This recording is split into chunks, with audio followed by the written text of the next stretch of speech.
For Telesur, I'm Cody Weddle in Caracas, Venezuela. Russia and Iran call the U.S. attacks against Islamic State fighters in Syria a violation of international law. Both countries are key allies of Syria. Meanwhile, leaders of the Lebanese resistance movement Hezbollah say their group opposes United States intervention in Syria.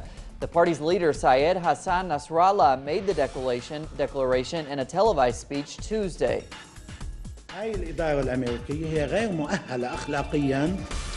This American administration is not ethically qualified to present itself as a fighter of terrorism or as a leader of an international coalition targeting terrorism. It has nothing to do with fighting terrorism. It has other motivation. This coalition, as Obama declares in all his speeches, is defending American interests. In a surprising move, Syrian President Bashar al-Assad now says he supports any international military operation against the Islamic State. Assad's remarks come hours after Washington warned the fight against ISIS would entail a very lengthy military campaign.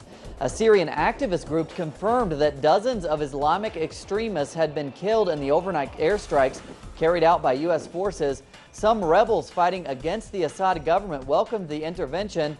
On the other hand, a different U.S.-backed Syrian rebel group has said the attacks violate international law and undermine the group's fight against Assad.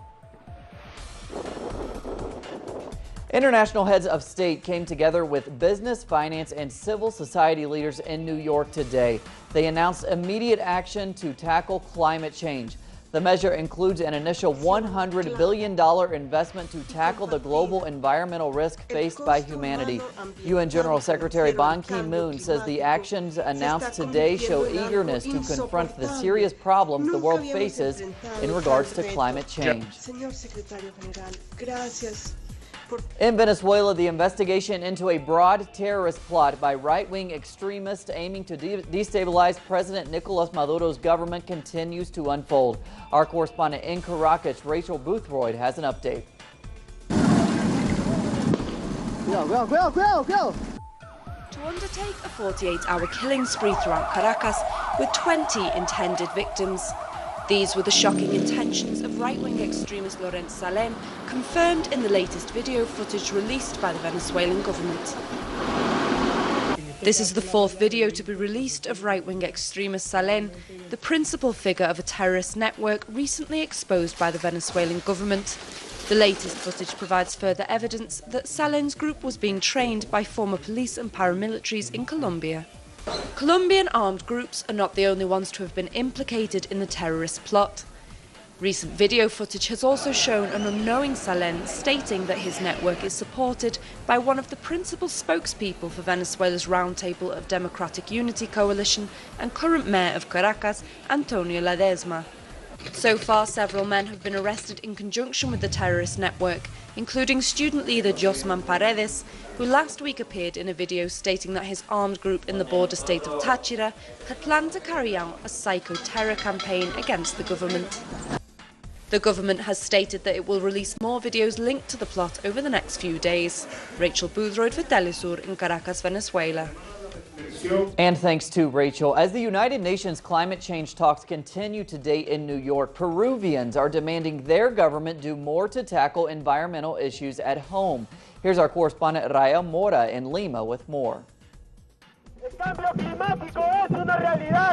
74 Peruvian civil society groups have come together to form the Peru COP20 group. They organized a march to the Environment Ministry, demanding that as a country where this year's climate change conference will take place, a series of environmental issues must be addressed at home. At a press conference, representatives from the group demanded that the government addresses issues of long-term water supplies, deforestation, and securing the rich biodiversity of the country that is the source of wealth and pride of Peruvian cuisine. According to these organizations, the solution is to change the development structure that depends on the extraction of natural resources and put emphasis on the environment. With this in mind, they are preparing to have their say at the upcoming COP20. Rael Mora, Telesur, Peru. And thanks to Rael, the Ebola outbreak in West Africa poses a greater threat than previously estimated. The U.S. Center for Disease Control and Prevention says the number of infected people could explode to at least 1.4 million by January. Health officials also say that by November, the number of infected people could increase to 20,000. Since the outbreak was first detected in April, the virus has infected over 5,000 people and led to nearly 3,000 deaths. Health experts say the epidemic is large and spreading quickly, so chances of eliminating it anytime soon are slim. Experts say urgent international efforts are still needed to try to contain the outbreak. Guinea, Sierra Leone, and Liberia have been hit the hardest by the deadly virus, but cases have also been found in Nigeria and Senegal. The Vatican has placed its former ambassador to the Dominican Republic, ex-Archbishop Josef Weslowski, under house arrest. It marks the first time a high-ranking Vatican official has faced criminal charges for sexually abusing children. Weslowski was removed from his position in June 2014 after the Vatican's canon law court found him guilty of pedophilia. The Vatican imposed its toughest penalty under church law, which returned him to life as a layman. Today, the Vatican's separate criminal court ordered him under house arrest and opened a preliminary hearing into his case.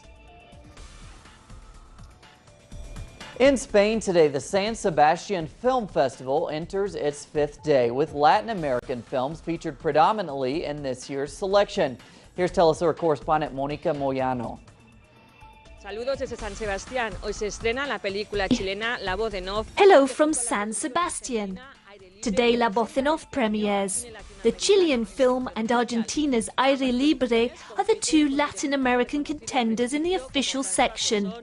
Both movies are competing for the Golden Shell against directors like François Ozon, who won the prize in 2012 with the drama In the House, and Oscar-winning Danish director Susanne Bier. Chile is a big player this year at San Sebastian with 7 films, including 4 in the main categories. The new drama from Chilean director Cristian Jiménez, La Voz en Off, screens at San Sebastian after its recent premiere in the Toronto International Film Festival, where it was given a warm reception. Jiménez is back in San Sebastian for the 4th time, hoping to win over the Spanish public with this drama about the crisis two 30-something sisters suffer when their father decides to divorce.